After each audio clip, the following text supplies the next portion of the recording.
السلام علیکم ورحمۃ اللہ وبرکاتہ۔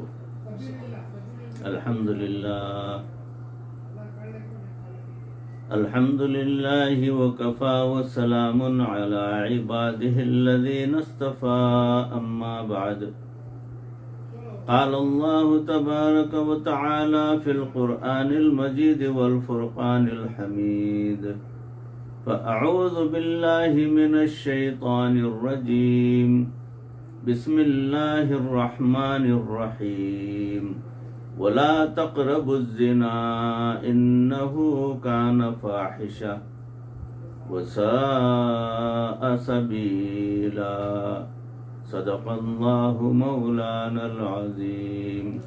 اللهم صل على سيدنا ومولانا محمد وبارك وسلم كما تحب وترضى عدد ما تحب وترضى۔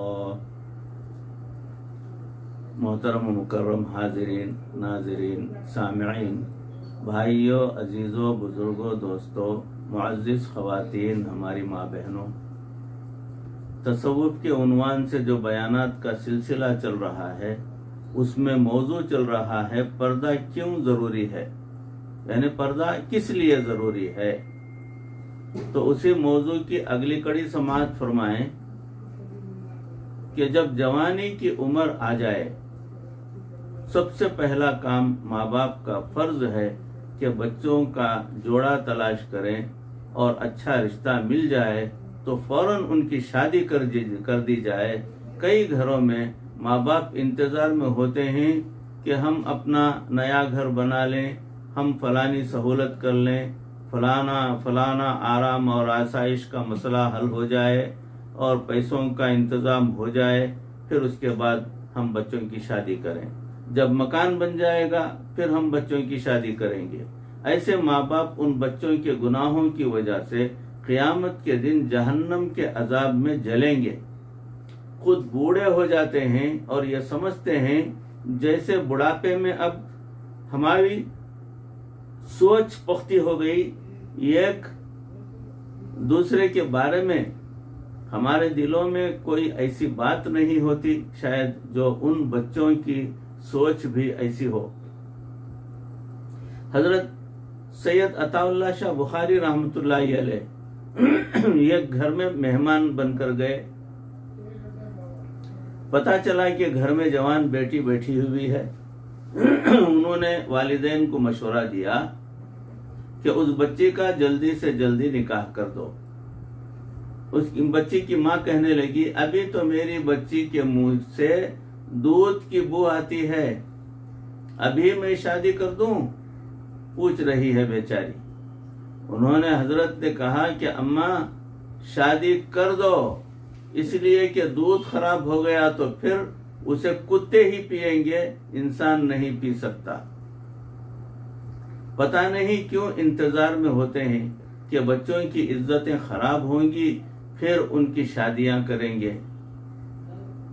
دیکھنے میں بھی آ رہا ہے، سننے میں بھی آ رہا ہے کہ کئی مسلمان گھرانوں کی لڑکیاں کافروں کے ساتھ عشق معاشقہ کر کے ان کے ساتھ جا کر منہ کالا کر لیے اور اسلام کو چھوڑ کر وہ کافروں کا مذہب قبول کر لیا۔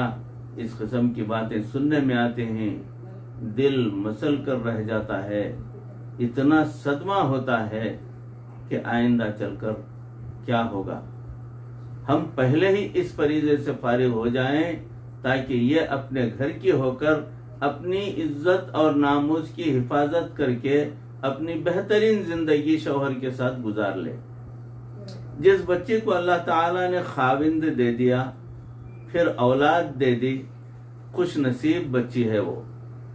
اب اس کو چاہیے کہ وہ کسی طرف آنکھ اٹھا کر بھی نہ دیکھے، ایسا نہ ہو کہ اللہ تعالیٰ کی نعمتیں اس سے چھن جائیں۔ اس لیے کہ عزت و ناموس کی حفاظت یہ عورت کا سب سے بڑا فرض منصبی ہے۔ اللہ تعالیٰ نے آنکھوں کے پردے کا جو حکم دیا تو آپ کو پتا ہے اللہ نے آنکھوں کا پردہ کتنا چھوٹا اور کتنا تیز رفتار بنایا کہ کہ دنیا میں پلک جھپکنا ایک مثال بن گئی. مختصر سے وقت میں اللہ تعالیٰ نے آنکھ ایسی بنائی کہ پلک کا پردہ گرتا ہے اور آنکھ بند ہو جاتی ہے اور کھل جاتی بھی ہے پلک جھپکنے میں. اگر یہاں پر کوئی لانگ ایکٹنگ یا سلو ایکٹنگ پردہ ہوتا تو لوگ بہانہ بنا دیتے، اللہ میں نے اس سے گناہ بند کرنے کا، نگاہ بند کرنے کا ارادہ کیا تھا، کرتے کرتے اس پر نگاہ پڑ گئی. اللہ تعالیٰ نے پورے جسم میں سب سے زیادہ جلدی حرکت کرنے والی کوئی چیز بنائی ہے تو وہ انسان کی آنکھ کی پلکیں ہیں، تاکہ کل قیامت کے دن اپنی آنکھوں کو بند کرنے کے بارے میں یہ کوئی بہانہ نہ بنا سکے. اللہ رب العزت تو پہلے ہی سے جانتے ہیں کہ بندہ اس قسم کی کا بہانہ بھی بنا سکتا ہے یا بنا سکتی ہے. حضرت سیدہ عائشہ صدیقہ رضی اللہ تعالیٰ عنہ فرماتی ہیں کہ میں نے نبی صلی اللہ علیہ وسلم کی آنکھوں میں وہ حیا دیکھی کہ جو میں مدینے کی کماری لڑکیوں کی آنکھوں میں بھی نہیں دیکھا کرتی تھی.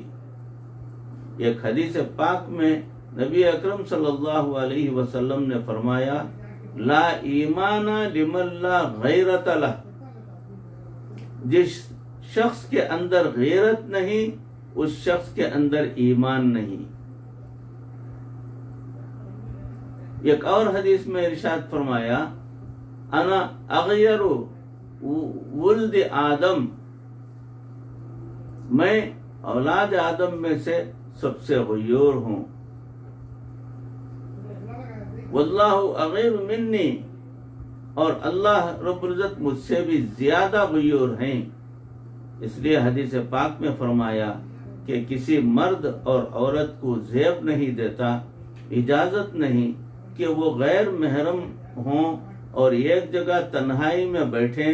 ہمارے مشائخ نے فرمایا کہ اگر حسن بصری رحمت اللہ علیہ جیسا استاد ہو اور رابعہ بصری رحمت اللہ علیہ جیسی شاگردہ ہو اور دونوں ایک دوسرے کو قرآن پڑھیں اور پڑھائیں، سیکھیں یا سکھائیں، تب بھی وہ اگر تنہائی میں بیٹھیں گے تو شیطان ان کو گناہ کرنے کا مرتکب کروا دے گا. حدیث پاک میں آتا ہے کہ موسیقی کا سننا کانوں کا زنا ہے. ایک حدیث میں فرمایا گیا میں آلات موسیقی کو توڑنے کے لیے آیا ہوں نہ کہ جوڑنے کے لیے. ایک اور حدیث میں فرمایا گیا کہ موسیقی کے سننے سے دل میں گناہ کی خواہش اس طرح ابھرتی ہے جیسے بارش کے ہونے سے زمین کے اندر گھاس اگاتی ہے. اس لیے جن بچیوں کو گانے سننے کا شوق ہو، حقیقت میں یہ شوق ان کو گناہ کی طرف لے جانے والا شوق ہے. اس لیے اپنے آپ کو موسیقی سے بچائیں. شریعت نے تو یہاں تک کہا کہ جو بے پردہ پھرنے والی عورت فاسقہ ہو، پردہ دار عورت کو چاہیے کہ اس عورت سے بھی پردہ کرے. اللہ اکبر. اس لیے کہ بے پردہ فاسقہ عورت بھی محرم مرد کے حکم میں آتی ہے. یعنی شریعت نے منع فرمایا کہ شادی شدہ عورت کو نہیں چاہیے کہ وہ دوسری عورتوں کو، لڑکیوں کو اپنے خاوند کے ساتھ گزرے ہوئے خلوت کے لمحات کی باتیں سنائے. اگر کوئی سنائے گی تو شریعت نے کہا وہ سورنی ہے، یعنی پگ ہے. اللہ اکبر. اتنا خطرناک جملہ ہے وہ، اس سے اندازہ کر سکتے ہیں. ایک مرتبہ نبی صلی اللہ علیہ وسلم کی محفل میں بات چلی کہ سب سے بہترین عورت کون ہے. کسی نے کچھ کہا، کسی نے کچھ کہا اور کسی نے کچھ کہا. سیدنا علی رضی اللہ تعالیٰ عنہ فوراً گھر تشریف لے گئے کسی کام کے لیے. گھر جا کر بتایا کہ محفل میں اس قسم کی بات چل رہی ہے. حضرت سیدہ فاطمۃ الزہرا رضی اللہ تعالیٰ عنہ نے فرمایا میں بتاؤں سب سے بہتر عورت کون ہے؟ پوچھا کہ بتائیے. فرمانے لگی کہ وہ عورت جو نہ تو غیر محرم کو دیکھے اور نہ کسی غیر محرم کو دیکھنے کا موقع دے۔ انہوں نے آ کر یہ جواب نبی اکرم صلی اللہ علیہ وسلم کی خدمت میں آ کر بتایا تو نبی صلی اللہ علیہ وسلم سن کر مسکرائے اور پہچان گئے کہ میری بیٹی نے ہی بتایا ہے۔ فرمایا فاطمہ بضعۃ منی، یعنی فاطمہ رضی اللہ تعالی عنہا تو میرے جگر کا ٹکڑا ہے۔ خاتون جنت فرماتی ہیں کہ سب سے بہترین عورت وہ ہوتی ہے جو خود نہ کسی غیر مرد کی طرف دیکھے اور نہ کسی غیر مرد کو اپنی طرف دیکھنے کا موقع دے۔ ہر نامحرم سے اپنے آپ کو بچانا چاہیے۔ حضرت شاہ عبدالعزیز رحمت اللہ علیہ کا ایک شاگرد تھا، اس کو ایک مرتبہ کسی عورت نے بہانے سے، یعنی برے نیت سے، برے ارادے سے جو ہے بہانے سے گھر میں بلوایا کہ ایک مریض ہے، آپ ذرا آ کر پڑھ کر ان کو دم کر دیجئے۔ وہ سادے مزاج کے آدمی تھے، وہ بچہ بھولا تھا۔ جب گھر میں گیا تو عورت نے دروازے بند کر لیے۔ تب اس کو پتا چلا کہ اس خاتون کی تو نیت ٹھیک نہیں ہے، اب کیسے گناہ سے بچے؟ تو اس نے فوراً بہانہ کیا کہ مجھے ٹوائلٹ جانے کی ضرورت ہے۔ چنانچہ وہ ٹوائلٹ میں چلا گیا۔ وہاں جا کر جو گندگی پڑی ہوئی تھی، پاخانہ پہلے ہی سے پڑا ہوا تھا، اس نے وہ پاخانہ اپنے ہاتھوں میں لیا، اپنے جسم پر، ہاتھوں پر، چہرے پر مل لیا۔ جب باہر نکلا تو بدبو پورے گھر کے اندر پھیل گئی، برداشت سے باہر تھی۔ جب وہ اس عورت کے قریب آیا تو اتنی بو آ رہی تھی، وہ بھی برداشت نہیں کر سکی۔ کہا یہ اچھے بیوقوف کو میں نے بلا لیا، چل دفع ہو جا، سارے گھر کو وہ گندا کر دیا، بدبو سے پھیلا دیا، شاید پاگل ہے۔ یہ کہہ کر جو ہے اس نوجوان کو گھر سے باہر بھیج دیا، بھگا دیا۔ چنانچہ دروازہ کھولا، اس نے اپنا ایمان بچایا اور نکل آیا۔ اب رو رہا تھا کہ راستے میں لوگوں کو بدبو آئے گی تو میں کیا جواب دوں گا۔